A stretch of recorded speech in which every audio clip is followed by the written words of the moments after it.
Hello दोस्तों, welcome again in my YouTube channel. जैसा कि हमने लास्ट क्लास में फार्मास्यूटिकल इनऑर्गेनिक केमिस्ट्री के यूनिट थर्ड में एसिडिफायर एंड एंटा एसिड को ब्रीफली डिस्कस कर लिया था। अब हम लोग यूनिट थर्ड के कैथार्टिक्स वाले पार्ट जो लेक्चर 3 में कवर करेंगे उसकी तरफ चलते हैं। उसके बाद हम लोग यूनिट थर्ड के फोर्थ लेक्चर एंटी माइक्रोबियल को भी कवर करेंगे। तो बिना देरी किए हुए कैथार्टिक्स का ओवरव्यू देखते हैं कि कैथार्टिक्स में हम लोग क्या क्या डिस्कस करेंगे। कि सबसे पहले हम लोग कैथार्टिक्स का डेफिनेशन देखेंगे। इसके अंदर हम magnesium sulphate, sodium orthophosphate, kaolin and bentonite के बारे में ब्रीफली डिस्कस करेंगे। तो बिना टाइम गवाए हम लोग डिस्कस करते हैं कैथार्टिक्स के बारे में कि कैथार्टिक्स क्या होते हैं। कैथार्टिक्स क्या होते हैं? Cathartics are substance that speed up the elimination of हिस।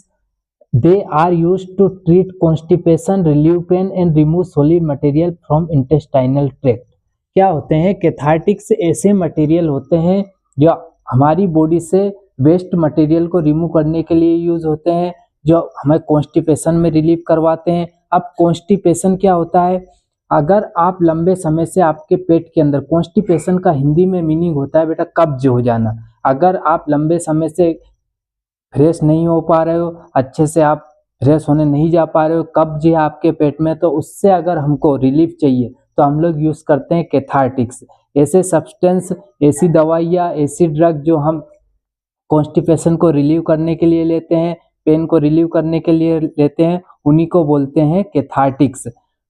किस वाले पार्ट से? Remove solid material from intestinal tract. Intestinal वाले पार्ट से, ट्रैक मतलब होता है कोई भी पाथ, कोई भी रास्ता। इंटेस्टाइनल ट्रैक से वाले पार्ट से जो भी रिमूव, वेस्ट मटेरियल को रिमूव करने के लिए जो भी ड्रग लेते हैं उनको हम लोग बोलते हैं कैथार्टिक्स।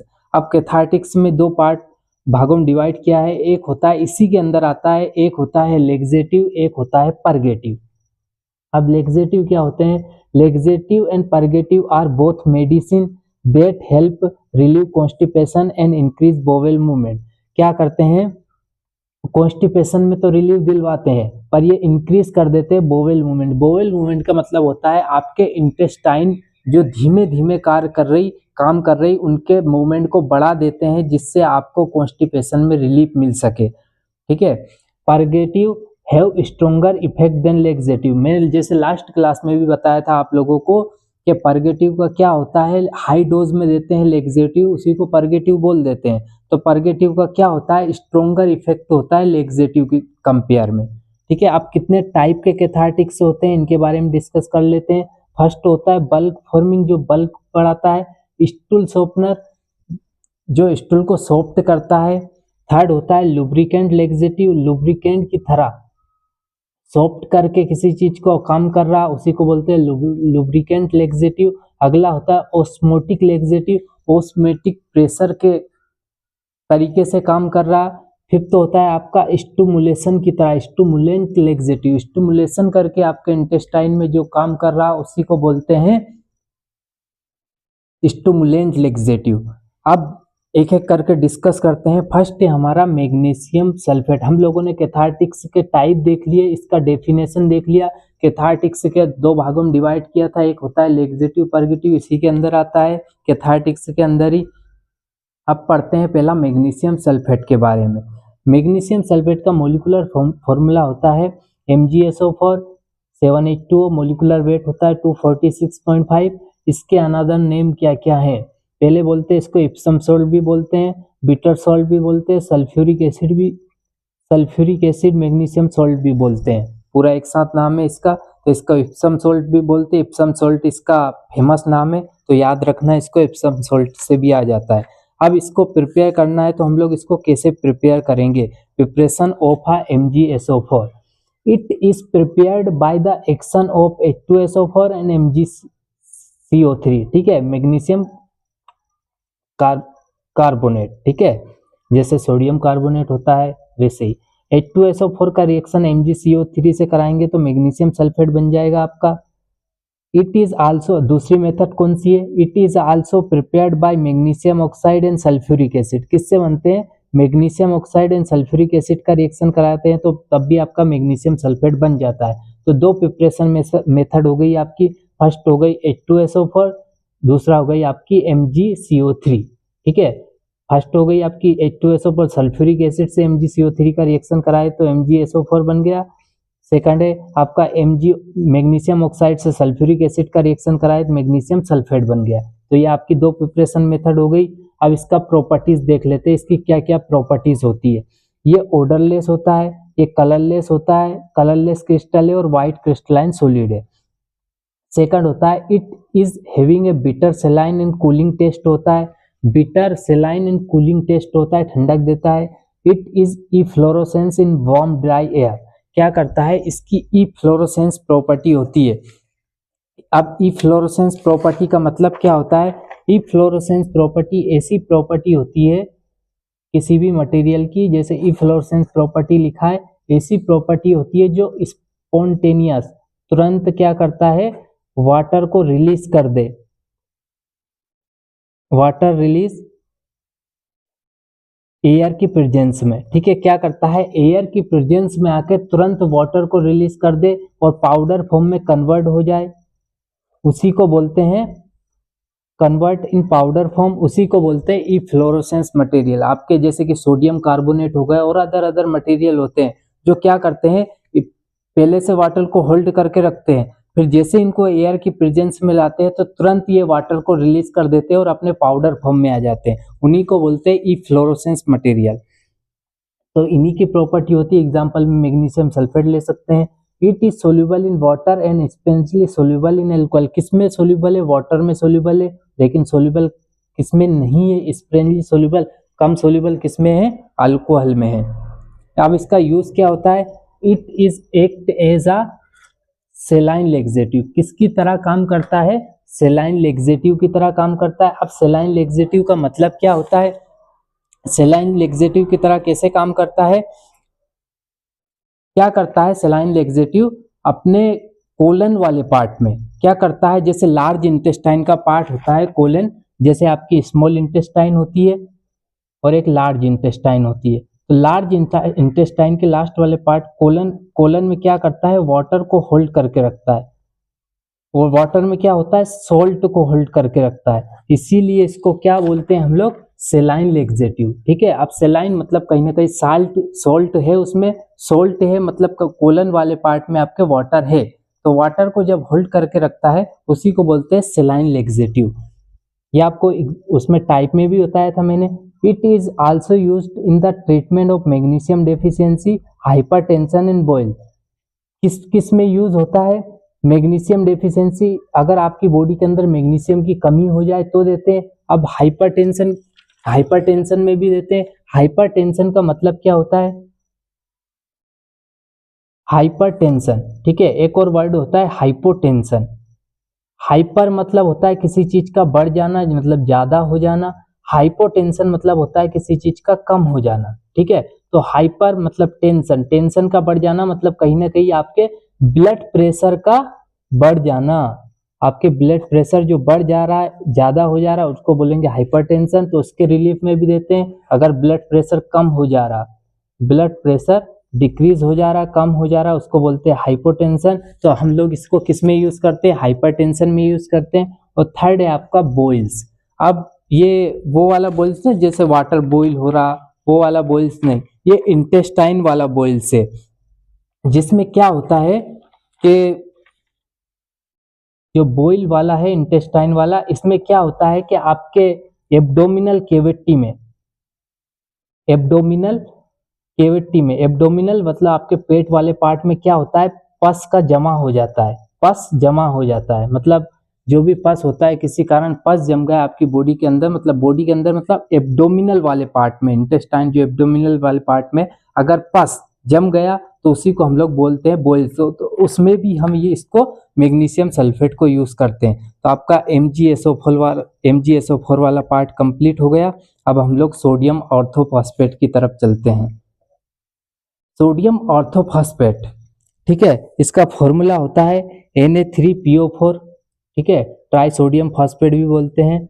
और इसी के अदर नाम है, जैसे मॉलिक्यूलर फॉर्मूला में लिखा di hydrogen phosphate, die sodium hydrogen phosphate, इसका फॉर्मूला है Na2HPO4, ठीक है। इसका मॉलिक्यूलर वेट ये है, ठीक है। अनदर नेम सिनोनिम क्या है, sodium acid phosphate, monosodium phosphate, die sodium hydrogen phosphate, ये इनके नाम है। अब इसका प्रिपरेशन मेथड किससे करेंगे, डाई सोडियम हाइड्रोजन फास्फेट ही ज़्यादा चलता है, इसलिए उसी का प्रिपरेशन मेथड देख रहे हैं। Combine sodium carbonate with hot phosphoric acid solution, क्या करेंगे, फास्फोरिक एसिड H3PO4 के साथ क्या सोडियम कार्बोनेट लेंगे और हम क्या बना लेंगे, die sodium hydrogen phosphate prepare कर लेंगे पहली मेथड से। दूसरी मेथड से हम लोग डाई सोडियम हाइड्रोजन फास्फेट कैसे प्रिपेयर करेंगे, it is prepared by reaction of phosphoric acid, again phosphoric acid ले रहे हैं विथ NaOH बेस के साथ, और आपका डाई सोडियम हाइड्रोजन फास्फेट बन जाएगा। अब इसकी प्रॉपर्टीज देख लेते हैं कि ये दिखने में कैसा है। ओडरलेस होता है, गंधहीन होता है, कोई कलर नहीं होता, क्रिस्टलाइन पाउडर होता है। It is saline acidic taste, कैसा होता है, सेलाइन एसिडिक, एसिडिक मतलब सेलाइन मतलब थोड़ा सा सॉल्टी फॉर्म में, एसिडिक मतलब थोड़ा सा सोर, जिसको एसिडस से बताया था, एसिडस का मतलब होता है सोर, जब एसिड बेस पढ़ाया था तब बताया था मैंने, तो ऐसा टेस्ट होता है। It is soluble in water and insoluble in alcohol. अब इसका यूज देख लेते हैं, इसका यूज कहाँ है। It is used as a saline cathartics, कैसे यूज करते हैं, सेलाइन कैथार्टिक्स की तरह यूज करते हैं। Regulate acidity in process food, क्या करता है, एसिडिटी को रेगुलेट करता है जब हम खाना खाते हैं। It is used as buffer in pharmaceutical preparation, कैसे यूज करते हैं, और बफर की तरह यूज करते हैं फार्मास्यूटिकल प्रिपरेशन में।